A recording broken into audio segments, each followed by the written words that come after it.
Hi, I'm Cody Fry, and over the next few minutes I'm going to explain the importance of having a balanced ecosystem on your land. First, we will have to look at what the definition of a balanced ecosystem actually is. After we have done this, we will compare and contrast a balanced and unbalanced ecosystem in both an aquatic and a terrestrial environment. Summarizing the World Wildlife Fund's definition that you see on your screen, a balanced ecosystem is one that is in a state of dynamic equilibrium, in which diversity remains relatively stable but is subject to gradual changes through natural succession.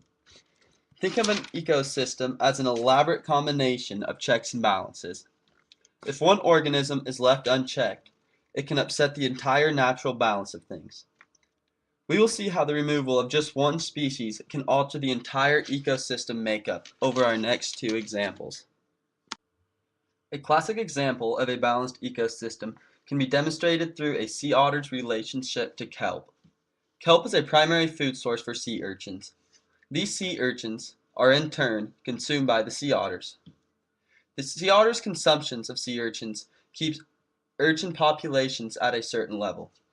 In turn, this keeps kelp numbers at a sustainable and healthy level. This is an example of when an ecosystem is balanced. This same example can be used to show ecological imbalance in an ecosystem. If there were not enough otters to keep the urchin populations in check, then the urchin populations could possibly decimate the kelp population. And if this kelp is removed from a place where it's naturally occurring, then all the other organisms who used it for food or for shelter would have to move to find a more suitable habitat. This is extremely similar to the relationship between wolves, elk, and grasses.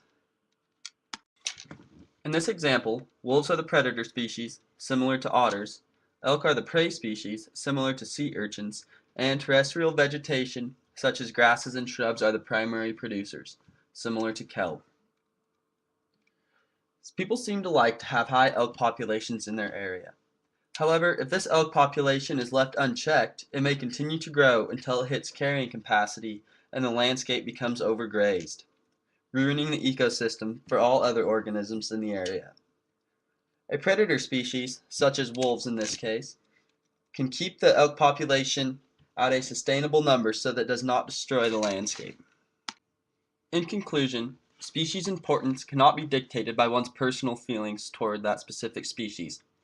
Rather, a species ought to be judged by its part and contribution to the ecosystem as a whole that it resides in. I encourage all of you to strive for obtaining a balanced ecosystem on your own land. Thank you for listening.